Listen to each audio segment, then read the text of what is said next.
For our project, we analyzed the lift system at Unimas because it's an important part of daily campus life.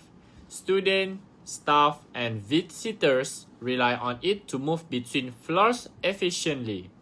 The main purpose of the lift is to provide safe and accessible transportation, especially for people with mobility issue or those carrying heavy items. The current system includes floor buttons, door controls, emergency alarms, and a floor display. While it seems functional, we found areas for improvement in terms of user controls, system feedback, and automation. Based on this, we create a bad design prototype that highlight poor feedback, fast door closure, and limited user control. This helps us understand how ignoring human factor can negatively affect safety and usability in automated system. So, what made it effective? Our analysis of the existing system found that it generally incorporates human factors principle effectively. The first principle is clarity and easy of use. The system is intuitive because flow button and emergency controls are clearly labeled and visual indicator confirm selections. This makes the task easy to understand. The second principle is accessibility. It accommodates a wide range of users. Most lifts have buttons placed within reach of children and wheelchair users, and include features like Braille for the visual impaired. The third principle is safety and feedback. It helps prevent mistakes with features like dose sensor and provide instant feedback such as lead button to confirm user actions. Okay, for the next part is the bad designs, the error introduced and violated principle. Our objective also like to demonstrate the importance of a good design. We intentionally redesign the lead to introduce humans error and violate key human factor principles. Besides that, our design leap includes confusing button layouts, unclear labeling, lack of the fit mechanisms, and inconsistent interface designs. All which has increased the leap that we create is by introducing this flow. We can observe how user may become frustrated and disoriented, even put in unsafe situations due to preventable design failures. This bad design also approach serves as a practical illustration of how poor design decisions and can negatively impact user experience safely and efficiently. So, in our bad lift design, we intentionally introduce three types of human errors: slips, rule-based mistake, and knowledge-based mistakes.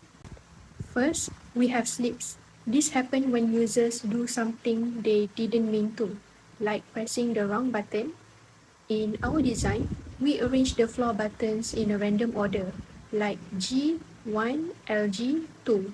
So when someone is in a rush or just relying on habit, it's easy for them to press the wrong one without realizing it. Next is the rule-based mistake. This happens when users follow the wrong rule because the layout doesn't match what they expect. In our design, the emergency bell icon is placed between floor buttons and shaped like just another square button. So users might think it's just another floor selection, especially if they are not reading carefully, and press it by accident. This shows how breaking typical layout expectations can confuse users. And lastly, we have a knowledge-based mistake. This happens when users have no clear guidance and have to guess what to do. In our design, we remove things like braille and floor indicators, and there are no visual or audio cues to give a clear feedback. That means users who rely on this feature, like someone with visual impairment or someone unfamiliar with the system, won't get any help. So they are more likely to make errors. For a part key violated principle, display and control. Poor control display compatibility. The open close door buttons are not intuitive. Inadequate visibility. Emergency sign and flow indicator are dim and obscure. Lack of consistency. The format for floor numbers varies, causing confusing. Actrophometry and ergonomic. Poor reachability. The control panel is too high for wheelchair users, while emergency buttons are placed in a low, awkward corner. Poor control size buttons are too small and close together, making them hard to press accurately. Poor postural comfort. The panel is placed awkwardly, forcing users to twist to reach it. Information processing. Working memory overload. Buttons are not logically grouped, increasing the cognitive load on users. And poor feedback. There is no visual or audio confirmation after pressing a button. This is the part for the redesign it into the bad design. Safety accidents and human error. So sleep executions error due to inconsistent system behavior, mistake, rule-based, skill-based, and knowledge-based errors caused by assumptions about standard layouts and lack of accessibility features like Braille. And human information processing and decision making, working memory overload. Flow buttons are in grouped and unclear, increasing cognitive load. Poor feedback, no audio or visual confirmation after button presses. And then decision complexity, emergency options are poorly labeled and located, delaying critical responses. Display and controls, lack of consistency. Flow display vary across leaves, causing confusion. Poor control display compatibility. Open close door button are unintuitive and prone to misuse.